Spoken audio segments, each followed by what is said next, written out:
Welcome back to my YouTube channel. और आज बात करते हैं कल वाले टॉपिक पे ही। एज अ सिंगल मदर मैं भी बहुत सारी चीज़ें फेस करती हूँ डेली बेस पे। और जब बच्चा आपका बीमार हो और आपको समझ ना आ रही हो कि आपको करना क्या है, तो तब ज़्यादा मुश्किल लगता है। सुबह उठ के ये सोचना पड़ता है कि उसकी ब्लड शुगर लो है, हाई है, हम अब उसको खाने को क्या दें, उसका कैसे मूड फ्रेश करें, वगैरह वगैरह वगैरह। हर चीज़ पे एक सवालिया पॉइंट लग जाता है। और मैं आज भी अपनी लाइफ को तकरीबन 6 साल पीछे लेके जाती हूँ।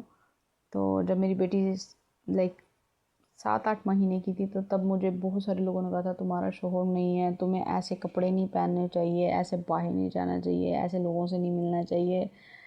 लाइक सब कुछ नहीं नहीं नहीं पे रुका हुआ था।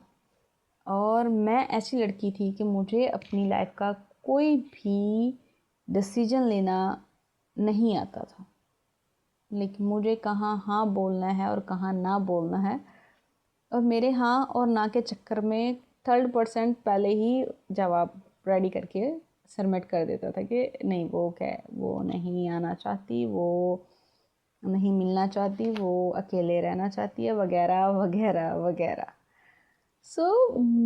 मैं भी इन चीज़ों को देखती हूँ तो मुझे लगता है कि लड़कियों को इतना तो खुद पे यकीन होना चाहिए कि हम जो कर रहे हैं वो ठीक है या गलत।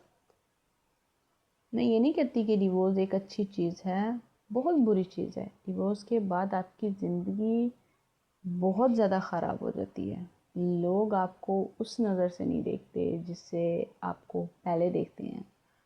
और वो कहते हैं ना, जब एक सिंगल लड़की होती है तब और नज़रें होती हैं, जब शादी हो जाती है तब और नज़रें होती हैं, और जब आपका अल्लाह ना करे, खुदा ना खास्ता, कभी बात बिगड़ती है ससुराल में, तो सबसे पहले सवालिया निशान के नीचे ही लड़की आती है। लड़के को कोई नहीं जाके पूछता कि हाँ भी आ जाए थे, तुम ही दस ना।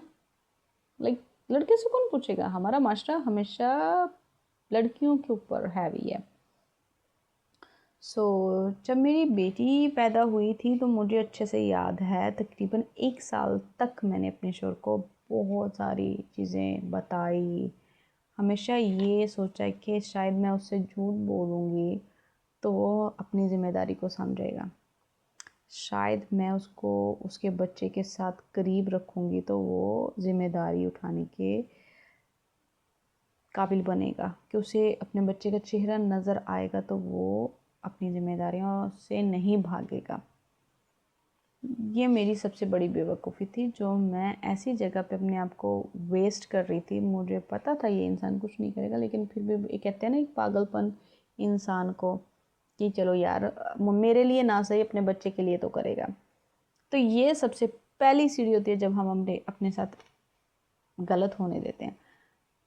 लाइक अगर कोई मर्द अपनी फैमिली का मुहाफिज नहीं है, तो ऐसे मर्द के साथ रहना नामुमकिन है। आप लाख अच्छा कर लो उस मर्द के साथ, वो आपके साथ नहीं रहेगा, कभी नहीं रहेगा। उसको बच्चे भी, इवन कोई बच्चे भी हो जाए ना, तो उसे बच्चों का मुंह भी कुछ नहीं करा सकता। ये मेरी लाइफ में ऐसा हुआ है। तो मुझे ऐसा लगता है कि जो लोग कुछ करना चाहते हैं वो पहले आपको रिस्पेक्ट देंगे। आप उनकी लाइफ में पहले आते हो, बच्चे बाद में आते हैं। और जो इंसान आपकी इज़्ज़त नहीं करता, वो बच्चों की कहाँ से इज़्ज़त करेगा? आई थिंक मैं ऐसा सोचती हूँ। और लाइफ में बहुत सारी चीज़ें ऐसी होती हैं जिनके साथ हमें समझौता करना पड़ता है।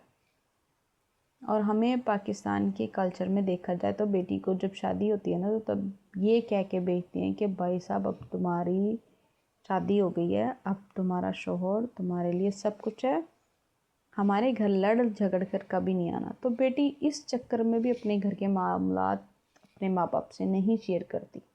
वो 99% यही चाहती है कि मैं खुद हल कर लूँ। और कभी कभी मुझे ये पता है कि लड़कियां कभी कभी 99% के चक्कर में पिस जाती हैं। वो अपना मुस्कुराना भूल जाती हैं, वो अपनी लाइफ को वैसे नहीं जी पाती जैसे वो चाहती हैं। वो सिर्फ ससुराल, मायके और शोहर और बाप और भाई के चक्कर में पिसती रहती हैं। क्योंकि माँ बाप के घर जाएगी तो वहाँ पे गैरत के मसले हैं और वहाँ पे फिर ख़ानदान इकट्ठे हो जाते हैं। जी हाँ जी, हमारे ख़ानदान में तो डिवोर्स का कभी कोई सीन हुआ नहीं, तो ये मत सोचना कि हम छोटी मोटी लड़ाई के चक्कर में तुम्हारी डिवोर्स करा देंगे। मैं कहती हूँ कि बेटियों को इतना हिम्मत दो कि कोई उन्हें कल को उठ के चपेड़ मारे भी ना, तो वो उनके अंदर इतना कॉन्फिडेंस होना चाहिए कि वो आके अपने बड़ों से बात कर सकें कि हाँ भाई, इसने मुझे थप्पड़ मारा तो क्यों मारा, आखिर इसको मुझसे मसला क्या है। लेकिन ये तो आजकल का तो पता नहीं, बट जब मैं थी वहाँ पे तब मैंने ये देखा। और मैं हमेशा अपनी लाइफ में ये कहती थी, अगर मेरे माँ बाप होते तो शायद मेरी ज़िंदगी भी एक नॉर्मल लड़की की तरह बहुत अच्छी गुजरी होती और मैं एक हैप्पी मैरिज लाइफ गुजार रही होती। शादी बहुत अच्छी चीज़ है, बहुत अच्छी चीज़ है अगर अच्छे इंसान के साथ हो जाए, वरना बुरे इंसान से शादी करने के बाद तो इंसान को अपनी लाइफ से ही नफरत हो जाती है। तब तो बंदे का एक ही माइंड होता है कि ये ऊपर वाले मेरी सांसें पूरी कर दे और मुझे इस दुनिया से, इस धरती से उठा ले। पता है, जब बेटी को कोई समझने वाला नहीं होता ना, तो बेटी अपने आप को लाचार पाती है। जब आपके सर पे बाप का साया नहीं, बड़ों की कोई शफकत नहीं, आपके आगे पीछे कोई पूछने वाला नहीं, तो आपको हर चीज़ से प्रॉब्लम होती है। एक लड़की अपने शोहर के लिए, अपने बॉयफ्रेंड के लिए सब कुछ भूल जाती है और उसको सिर्फ यही उसको लगता रहता है कि बस मेरी दुनिया यहाँ ही तक महफूज है, सो आगे वो कहीं नहीं देखती। लाइक लड़की का जिस्म लड़के को मिल जाए ना, तो वो उसकी इज़्ज़त करना छोड़ देता है। और वो कहते हैं ना, जो लड़का अपनी माँ की इज़्ज़त करता होगा ना, वो आपकी भी इज़्ज़त करेगा। जो लड़का अपनी माँ की इज़्ज़त नहीं करता ना, वो आपकी भी इज़्ज़त नहीं करेगा, कभी भी नहीं करेगा। तो ऐसे इंसान के साथ रहने का क्या फ़ायदा। मैंने अपने शोहर से अलहदगी तब तक नहीं की जब तक मैं अकेली थी। मैंने तब तक भी नहीं की जब मैं बच्चे के साथ थी। लाइक मुझे एक चीज़ थी मेरे माइंड में हमेशा, अगर बाप माँ की इज़्ज़त नहीं करता तो बच्चों पे क्या असर पड़ेगा। अगर बाप माँ के साथ गाली दे के बात कर रहा है तो वो बच्चा क्या सीखेगा। अगर माँ को थप्पड़ मार रहा है उसका बाप, तो वो बच्चा क्या सोचेगा। लाइक अगर बेटी है तो उसके माइंड में ये बैठना शुरू हो जाता है कि दुनिया के सारे मर्द ही एक जैसे हैं। ठीक है, वो देख रही है कि मर्द है, मेरा बाप मेरी माँ की इज़्ज़त नहीं करता, मेरी माँ के साथ बैठता नहीं है, बात नहीं करता, उसके साथ डेली रूटीन शेयर नहीं करता, तो उसको लगता रहता है, उसके माइंड में अब ये कैप्चर हो जाता है कि इस दुनिया के सारे मर्द एक ही जैसे होते हैं। वो मार पीट करते हैं अपनी वाइफ के साथ, गुस्सा करते हैं और चिल्लाते हैं, दैट्स ऑल। क्योंकि बच्चा अपने घर से पहला सबक सीखता है। स्कूल तो वो बाद में जाता है ना, दुनिया से, लोगों से तो वो बाद में मिलना शुरू होता है, लेकिन बच्चा पहले अपने घर से सीखता है कि उसे कैसा आप माहौल देते हो, वो वैसा ऑब्ज़र्व करता रहता है। लेकिन मैं भी, मेरी लाइफ में मेरी चंद एक रिश्ते हैं जिनसे मैं बहुत प्यार करती हूँ और मुझे उनको खोने से भी डर लगता है। इवन वो मुझसे दूर भी जाए ना, तो मुझे मेरी सांस ऐसे रुकना शुरू हो जाती है। मुझे लगता है कि नहीं, इनके बगैर मैं नहीं रह सकती, बाकी पूरी दुनिया के बगैर मैं ज़िंदा रह सकती हूँ। बाकी मुझे कोई बुलाए ना बुलाए, मुझसे दूर रहे, वॉट एवर, लेकिन इन 2-3 रिश्तों के बगैर मुझे अपना आप अधूरा अधूरा लगने लग जाता है। लाइक मुझे किसी ने बोला था कि आपको गलत लोग मिले हैं, इसीलिए आपकी नेचर और आपकी सोच गलत हो गई है। तो मैंने उसकी बात को सोचना शुरू कर दिया कि यार, मुझे गलत लोग मिले हैं और वो मुझे बड़े करीबी से जानते थे और उनको मालूम था मेरी लाइफ में कौन है कौन नहीं है, मेरी फैमिली के ही हैं। तो जब उन्होंने ये सवाल किया, पहले तो मुझे समझ नहीं आई, फिर मैं हंसना शुरू हो गई। फिर मुझे काफ़ी दिन तक मेरे माइंड में यही चलता रहा कि आखिर इतनी बड़ी बात बोल दी उस इंसान ने कि मुझे गलत इंसान मिले, इसीलिए सबके लिए मेरी सोच एक ही जैसी हो गई है। काफ़ी टाइम सोच के फिर मैंने देखा कि नहीं, अभी मुझे ना खुद को चेंज करना चाहिए। और मैं डेली प्रे करना शुरू कर दिया मैंने कि आप कोई ऐसा रास्ता बनाओ कि मैं खुद को जान पाऊँ कि मैं क्या चाहती हूँ, मेरी लाइफ में क्या है, क्या होने वाला है, क्या मेरी लाइफ का मकसद क्या है।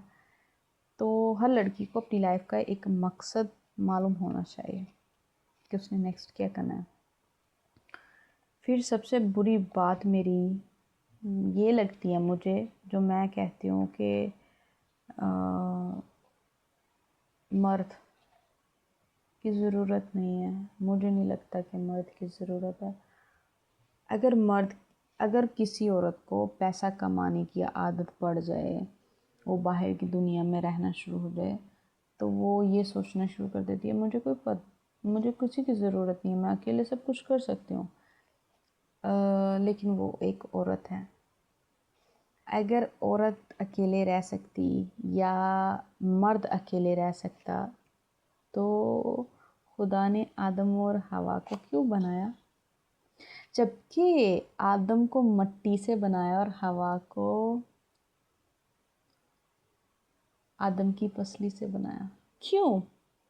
ये बात बड़ी मुझे लगती है कि देखो, एक इंसान मिट्टी से बनाया और एक उसी की हड्डी से बना, और खुदा ने आदम के लिए 2 या 3 या 4 नहीं बनाई, एक ही औरत बनाई। कि उन्हें लगा कि खुदा को लगा कि मतलब इस इंसान की सुकून के लिए कोई ऐसा होना चाहिए जो इसके जैसा हो।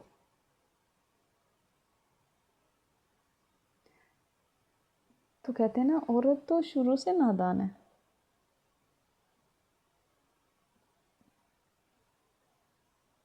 मर्द समझदार होते हैं। मर्द घर का कफील मर्द है। औरत का इज्जत का पासदार मर्द है। औरत तो कहते हैं ना, गलती करके अपनी गलती को मे बी सम लेडीज़, जहाँ तक मैं जानती हूँ, वो एक्सेप्ट कर लेती हैं, ओके हाँ जी मैंने किया है।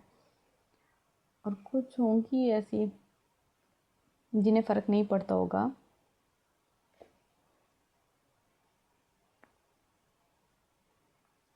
मुझे याद है मेरी जानने वाले किसी ने ये सवाल किया था मुझे कि तुम्हारी लाइफ में अगर कोई इंसान बैक वापस आ जाए और तुम्हें ये बोले कि मेरे लिए तुम इस दुनिया की 70 हूरों से भी ज़्यादा अजीज़ हो मुझे, तो क्या करोगी? तो फिर मेरे को लगता था कि कहते हैं ना, कम एज का बच्चा, फिर उसका माइंड वही होता है लड़कियों वाला कि हाँ लाइफ में तो मैं उसके लिए जी और मर सकती हूँ। तो कहते हैं इस दुनिया में कोई किसी के लिए नहीं मरता, कोई नहीं जीता, सब झूठ है, फरेब है। मरना वही है जो ऊपर वाले ने लिख दिया है। और जब आपकी ज़िंदगी में जो लिख दिया जाता है ना, उसको कोई नहीं बदल सकता, आप भी नहीं बदल सकते। तो मैं कभी कभी ये देखती हूँ और अपनी लाइफ को पीछे देखती हूँ, अब भी देखती हूँ, तो मैं कहती हूँ कि जो गुज़र गया उसके लिए भी तेरा शुक्र करती हूँ मैं, और जो है उसके लिए भी मैं तेरा शुक्र करती हूँ। और जो आने वाला है लाइफ में जो आगे नेक्स्ट आपने मेरे लिए प्लान कर रखा है, तो मैं उसके लिए भी रेडी हूँ और मैं तेरा शुक्र करती हूँ। ये शुक्र बहुत बड़ी चीज़ है। जब आप शुक्र करना शुरू कर देते हो ना, तो तब आपके हर एक मामला, हर एक रास्ता बनना शुरू हो जाता है और आपको समझ भी नहीं आती फिर आपकी लाइफ में ऐसे ऐसे लोग आते हैं जिनको खुदा ने आपके लिए चुना होता है। खुदा मुहैया करता है कि ये इंसान आपकी लाइफ में रहना चाहिए और ये आपकी लाइफ से आउट होना चाहिए। तो जब वो रिप्लेस कर रहा होता है ना इंसानों को, तब हमें लग रहा होता है कि हाँ जी फ़लाँ को तो मैं प्यार करता हूँ, उसको दूर कर दिया, इसको मेरे नज़दीक कर दिया, इसको तो मैं जानता भी नहीं, ये इससे तो मेरा कोई लेना देना भी नहीं। बट खुदा का लेना देना होता है। मैं इस मिट्टी के लिए बहुत शुक्रगुज़ार हूँ जहाँ पे मैं अभी रहती हूँ। मेरी बेटी है और परवरिश कर रही है, उसका सब कुछ खुदा ने अपने हाथों में ले रखा है। और मैं वो कहते हैं ना, बस तो अपनी फ़िक्रों को उस पे डाल दे, उसके हवाले कर दे और शुक्र कर।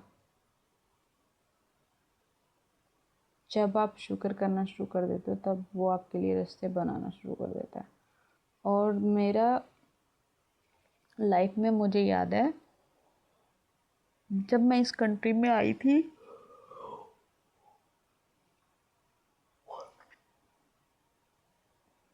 और मुझे आज भी याद है जब मैं यहाँ पे आई थी तो लोगों ने मुझे बोला था कि आप गलत कर रहे हो अपने साथ, आपको यहाँ नहीं आना चाहिए था, आपका शोहर पहले ही निकम्मा है और बहुत सारी बातें। आप एक आवारा लड़की बन जाओगी यहाँ पे रह के, जहाँ लड़कियाँ आवारा बन जाती हैं, वगैरह वगैरह वगैरह वगैरह।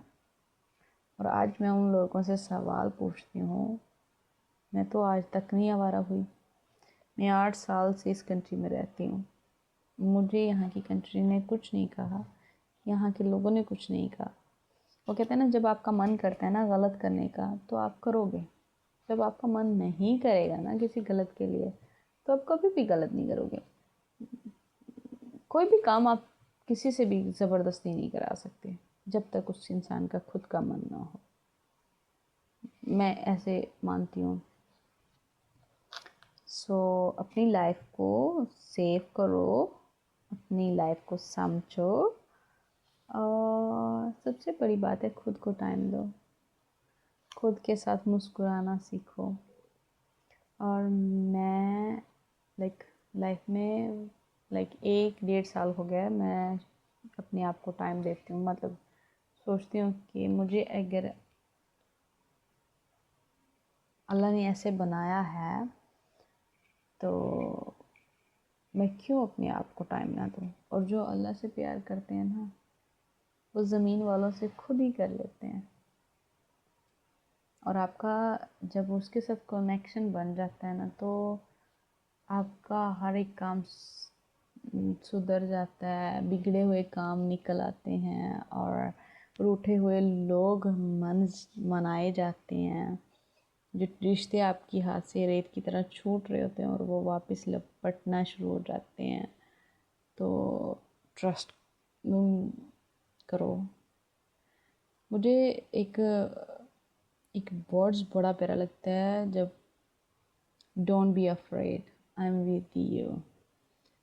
तो खुदा का ये वर्ड्स, जब अल्लाह मुझे ये बात समझाता है कि तुम डरो मत, मैं तुम्हारे साथ हूँ, और कहता है डरने वालों के साथ हूँ मैं।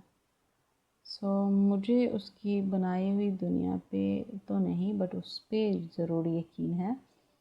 वो मेरे साथ कभी गलत नहीं होने देगा, वो किसी के साथ भी गलत नहीं होने देगा। बुजुनली बुकदर, आज वीडियो को यहीं एंड करते हैं। आप लोग बताएं, आपका अपने कमेंट्स राइट कीजिए और subscribe my channel, share my videos. Thank you.